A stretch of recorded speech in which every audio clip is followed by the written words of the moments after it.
ನಮಸ್ಕಾರ. ಮತ್ತೊಂದು ಆಳವಾದ ವಿಶ್ಲೇಷಣೆಗೆ ಸ್ವಾಗತ. ಒಂದು ಸಿನಿಮಾದ ಟ್ರೇಲರ್, ಅದರಲ್ಲಿ ತೋರ್ಸಿದ ಒಂದು ಮುಖ್ಯ ದೃಶ್ಯ. ಸಿನಿಮಾ ರಿಲೀಸ್ ಆದಾಗ ಅದರಲ್ಲಿ ಇಲ್ಲ ಅಂದ್ರೆ ಏನಾಗ್ಬಹುದು? ದೊಡ್ಡ ಗಲಾಟೆಯೇ ಆಗುತ್ತೆ. ಎಕ್ಸಾಕ್ಟ್ಲಿ. ಅಭಿಮಾನಿಗಳು ಸಿಟ್ಟಿಗೆದ್ದು ಸೋಷಿಯಲ್ ಮೀಡಿಯಾದಲ್ಲಿ ಒತ್ತಡ ತಂದು ಕೇವಲ 24 ಗಂಟೆಯೊಳಗೆ ಆ ದೃಶ್ಯವನ್ನು ಮತ್ತೆ ಚಿತ್ರಕ್ಕೆ ಸೇರ್ಸೋ ಹಾಗೆ ಮಾಡಿದ್ರೆ. ಹೌದು, ಕೇಳೋಕೆ ಯಾವುದೋ ಸಿನಿಮಾದ ಕಥೆ ತರ ಇದೆಯಲ್ವಾ? ಖಂಡಿತ. ಆದ್ರೆ ಸಂಕ್ರಾಂತಿಗೆ ಬಿಡುಗಡೆಯಾದ ಪ್ರಭಾಸ್ ಅವರ ದ ರಾಜಾ ಸಾಬ್ ವಿಷಯದಲ್ಲಿ ಆಗಿದ್ದೇ ಇದು. ಹೌದು, ಇದು ಬಹಳ ವಿಚಿತ್ರವಾದ ಅಪರೂಪದ ಘಟನೆ. ಸಾಮಾನ್ಯವಾದಿ ಒನ್ನೆ ಸಿನಿಮಾ ಬಿಡುಗಡೆ ಆದ್ರೆ ಮುಗೀತು, ಅದರಲ್ಲಿ ಬದಲಾವಣೆ ಮಾಡೋದು ತೀರಾ ಕಡಿಮೆ. ಹೌದು. ಆದ್ರೆ ಇಲ್ಲಿ ಪ್ರೇಕ್ಷಕರ ಒತ್ತಡಕ್ಕೆ ಮಣಿದು ನಿರ್ಮಾಪಕರು ಚಿತ್ರವನ್ನೇ ಬದಲಾಯಿಸಿದ್ದಾರೆ. ಇದು ಕೇವಲ ಒಂದು ದೃಶ್ಯದ ವಿಷಯವಲ್ಲ. ನಿಜ. ದ ರಾಜಾ ಸಾಬ್ ಸಿನಿಮಾ ಒಬ್ಬ ಸ್ಟಾರ್ ನಟನ ವರ್ಚಸ್ಸು, ಒಂದು ಸಿನಿಮಾವನ್ನು ಹೇಗೆ ಮೇಲೆತ್ತಬಲ್ಲದು ಮತ್ತು ಅದೇ ಸಮಯದಲ್ಲಿ ಹೇಗೆ ಮುಳುಗಿಸಬಲ್ಲದು ಅನ್ನೋದಕ್ಕೆ ಒಂದು ಎಚ್ಚರಿಕೆಯ ಕಥೆಯಾಗಿದೆ. ಹಾಗಾದ್ರೆ ಇದೇ ವಿವಾದದಿಂದಲೇ ಶುರು ಮಾಡೋಣ, ಏನಂತೀರಾ?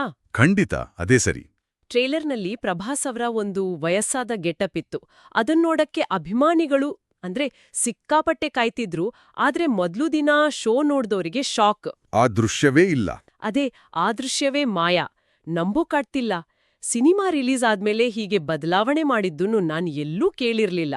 ಇದು ನಿಜಕ್ಕೂ ಅಭಿಮಾನಿಗಳ ಒತ್ತಡವೋ ಅಥವಾ ಒಂದು ಪಬ್ಲಿಸಿಟಿ ಸ್ಟಂಟೋ? ನೋಡಿ, ಇದು ಪಬ್ಲಿಸಿಟಿ ಸ್ಟಂಟ್ ಆಗುವ ಸಾಧ್ಯತೆ ತುಂಬಾ ಕಡಿಮೆ.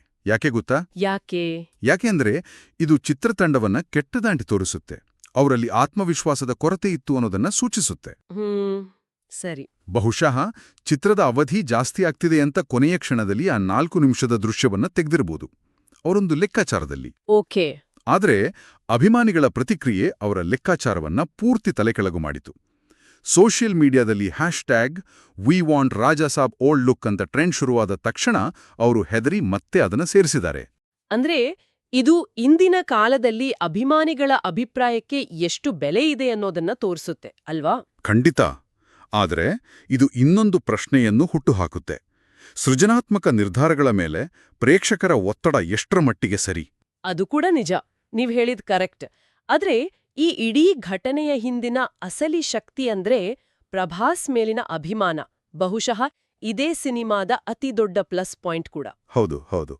ಲಭ್ಯವಿರುವ ಬಹುತೇಕ ಎಲ್ಲ ವಿಮರ್ಶೆಗಳ ಪ್ರಕಾರ ಬಾಹುಬಲಿ, ಸಾಹೋ, ಸಲಾರ್ ಅಂತ ಸತತವಾಗಿ ಸೀರಿಯಸ್ ಆಕ್ಷನ್ ಪಾತ್ರಗಳು ಮಾಡುತ್ತಿದ್ದ ಪ್ರಭಾಸ್ ತುಂಬಾ ವರ್ಷಗಳ ನಂತರ ತಮ್ಮ ಹಳೇ ಡಾರ್ಲಿಂಗ್ ಅಥವಾ ಮಿಸ್ಟರ್ ಪರ್ಫೆಕ್ಟ್ ದಿನಗಳಿಗೆ ವಾಪಸ್ ಬಂದಿದ್ದಾರೆ. ವಿಂಟೇಜ್ ಪ್ರಭಾಸ್ ಅಂತ ಕರೀತಿದ್ದಾರೆ. ಅದೇ, ಅವರ ಕಾಮಿಡಿ ಟೈಮಿಂಗ್, ಆ ಲವಲವಿಕೆಯ ನಟನೆ ಅಭಿಮಾನಿಗಳಿಗೆ ಹಬ್ಬದೂಟದಂತೆ ಸಿಕ್ಕಿದೆ. ಖಂಡಿತ.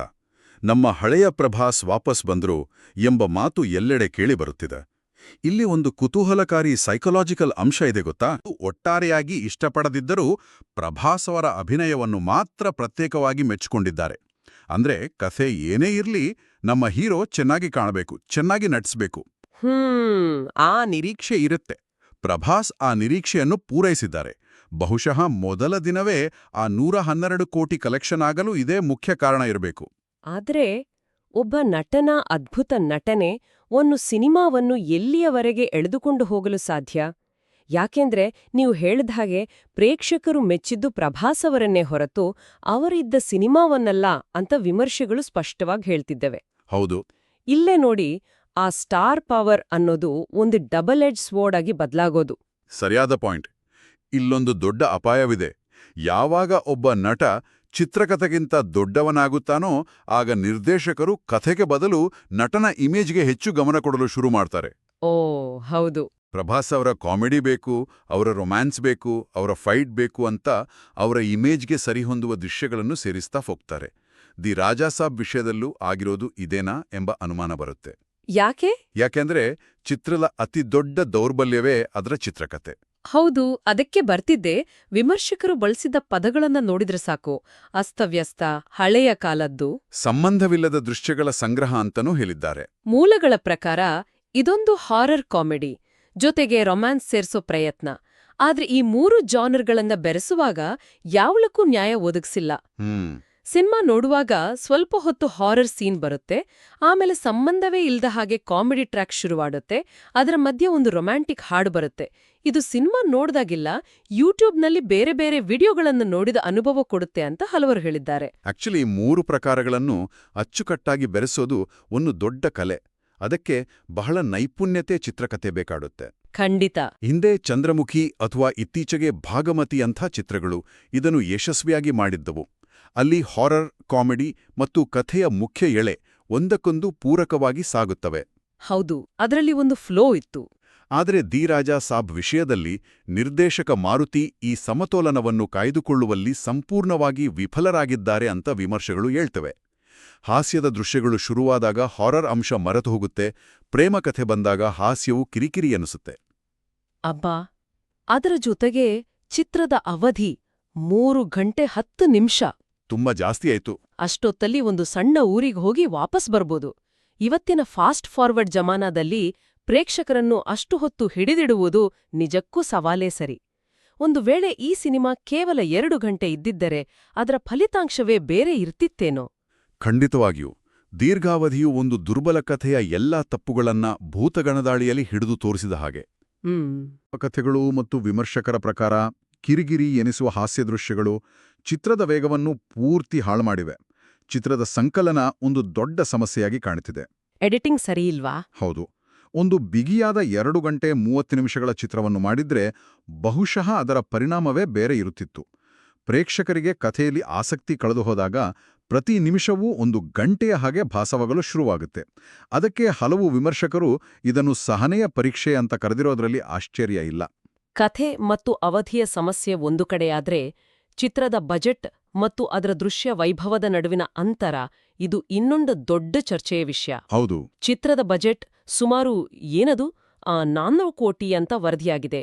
ಅಷ್ಟು ದೊಡ್ಡ ಮೊತ್ತವನ್ನು ಖರ್ಚು ಮಾಡಿದಾಗ ಪ್ರೇಕ್ಷಕರು ಬಾಹುಬಲಿ ಅಥವಾ ಕೆಜಿಎಫ್ ಮಟ್ಟದ ದೃಶ್ಯಗಳನ್ನು ನಿರೀಕ್ಷಿಸ್ತಾರೆ ಅಲ್ವಾ? ಸಹಜ, ನಿರೀಕ್ಷೆ ಇದ್ದೇ ಇರುತ್ತೆ. ಆದರೆ ಇಲ್ಲಿ ಆಗಿದ್ದೇ ಬೇರೆ. ಅದೇ. ಇದು ನಿಜಕ್ಕೂ ಆಶ್ಚರ್ಯಕರ ಮತ್ತು ಚಿತ್ರದ ಮೇಲಿನ ನಂಬಿಕೆಯನ್ನೇ ಕಡಿಮೆ ಮಾಡುವಂತಹ ವಿಷಯ. ಚಿತ್ರದ ವಿಎಫ್ಎಕ್ಸ್ ಅಂದ್ರೆ ವಿಜುವಲ್ ಎಫೆಕ್ಟ್ಸ್ ಕಳಪೆ ಮತ್ತು ಅಗ್ಗದ ಗುಣಮಟ್ಟದ್ದು ಅಂತ ವ್ಯಾಪಕವಾಗಿ ಟೀಕಿಸಲಾಗಿದೆ. ಹೌದಾ? ಹೌದು. ಅದರಲ್ಲೂ ಗ್ರೀನ್ ಸ್ಕ್ರೀನ್ ಬಳಕೆ ತುಂಬಾ ಎದ್ದು ಕಾಣುತ್ತೆ ಮತ್ತು ಕೆಲವು ಪಾತ್ರಗಳ ಸಿಜಿಐ ಕೆಲಸಗಳು 90ರ ದಶಕದ ವಿಡಿಯೋ ಗೇಮ್ಗಳ ಹಾಗೆ ಇವೆ ಎಂಬ ಟೀಕೆಗಳೂ ಇವೆ. ಅಯ್ಯೋ ನೋಡಿ, ಆದಿಪುರುಷ್ ಚಿತ್ರದ ನಂತರ ಪ್ರಭಾಸ್ ಅವರ ಚಿತ್ರಗಳಲ್ಲಿ ವಿಎಫ್ಎಕ್ಸ್ ಗುಣಮಟ್ಟದ ಬಗ್ಗೆ ಪ್ರೇಕ್ಷಕರು ಬಹಳ ಸೂಕ್ಷ್ಮವಾಗಿ ಗಮನಿಸ್ತಾರೆ. ಹೀಗಿರುವಾಗ ಇಷ್ಟು ದೊಡ್ಡ ಬಜೆಟ್ನಲ್ಲಿ ಇಂತಹ ಸಾಧಾರಣ ಗುಣಮಟ್ಟದ ಕೆಲಸವನ್ನು ಒಪ್ಪಿಕೊಳ್ಳಲು ಸಾಧ್ಯವೇ? ಹಣವನ್ನು ಎಲ್ಲಿ ಖರ್ಚು ಮಾಡಲಾಗಿದೆ ಎಂಬ ಪ್ರಶ್ನೆ ಸಹಜವಾಗಿ ಬರುತ್ತೆ. ನೀವು ಹೇಳಿದ ಮಾತಿಗೆ ಇನ್ನೊಂದು ಅಂಶವನ್ನು ಸೇರಿಸೋದಾದ್ರೆ, ಇದೇ ಟೆಕ್ನಿಕಲ್ ವಿಭಾಗದಲ್ಲಿ ಒಂದು ಪಾಸಿಟಿವ್ ಅಂಶನೂ ಇದೆ. ಓ, ಯಾವುದದು? ಅದು ಎಸ್ ತಮನ್ ಅವರ ಹಿನ್ನೆಲೆ ಸಂಗೀತ. ಹೌದು. ಗಳಿಗೆ ಜೀವ ತುಂಬುವ ಪ್ರಯತ್ನವನ್ನು ತಮನ್ ಮಾಡಿದ್ದಾರೆ.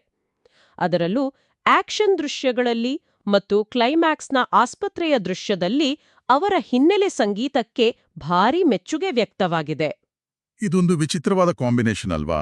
ಒಂದೇ ಸಿನಿಮಾದಲ್ಲಿ ತಾಂತ್ರಿಕತೆ ಒಂದು ಅಂಶ ಅಷ್ಟು ಯಶಸ್ವಿಯಾದರೆ ಇನ್ನೊಂದು ಹೀನಾಯವಾಗಿ ವಿಫಲವಾಗೋದು ಹೇಗೆ? ಅದೇ ಅರ್ಥ ಆಗ್ತಿಲ್ಲ. ಇದು ನಿರ್ದೇಶಕರ ಮತ್ತು ಟೆಕ್ನಿಕಲ್ ತಂಡದ ನಡುವಿನ ಸಮನ್ವಯದ ಕೊರತೆಯನ್ನು ಸ್ಪಷ್ಟವಾಗಿ ತೋರಿಸುತ್ತೆ. ಹಿನ್ನೆಲೆ ಸಂಗೀತವು ಚಿತ್ರದ ಭಾವನೆಯನ್ನು ಮೇಲೆತ್ತಲು ಪ್ರಯತ್ನಿಸಿದರೆ ಕಳಪೆ ವಿಎಫ್ಎಕ್ಸ್ ಅದನ್ನು ಕೆಳಗಿಳೆಯುತ್ತೆ. ಈ ಎರಡರ ನಡುವಿನ ಅಸಮತೋಲನವು ಪ್ರೇಕ್ಷಕರ ಅನುಭವವನ್ನೇ ಹಾಳು ಮಾಡುತ್ತೆ. ಇದು ಆದ್ಯತೆಗಳ ಬಗ್ಗೆನೂ ಪ್ರಶ್ನೆ ಹುಟ್ಟಾಕುತ್ತೆ. ಅಂದ್ರೆ ದೃಶ್ಯ ವೈಭವಕ್ಕಿಂತ ಸಂಗೀತಕ್ಕೆ ಹೆಚ್ಚು ಗಮನ ಕೊಟ್ಟಿದ್ದಾರೆಯಾ ಅಥವಾ ವಿಎಫ್ಎಕ್ಸ್ಗೆ ಮೀಸಲಿಟ್ಟ ಬಜೆಟ್ ಸರಿಯಾಗಿ ಬಳಕೆಯಾಗಿಲ್ವೇ?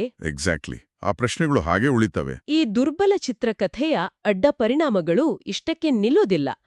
ಚಿತ್ರದಲ್ಲಿ ಮಾಳವಿಕಾ ಮೋಹನನ್, ನಿಧಿ ಅಗರ್ವಾಲ್ ಮತ್ತು ರಿದ್ಧಿ ಕುಮಾರ್ ಅಂತ 3 ನಾಯಕಿಯರಿದ್ದಾರೆ.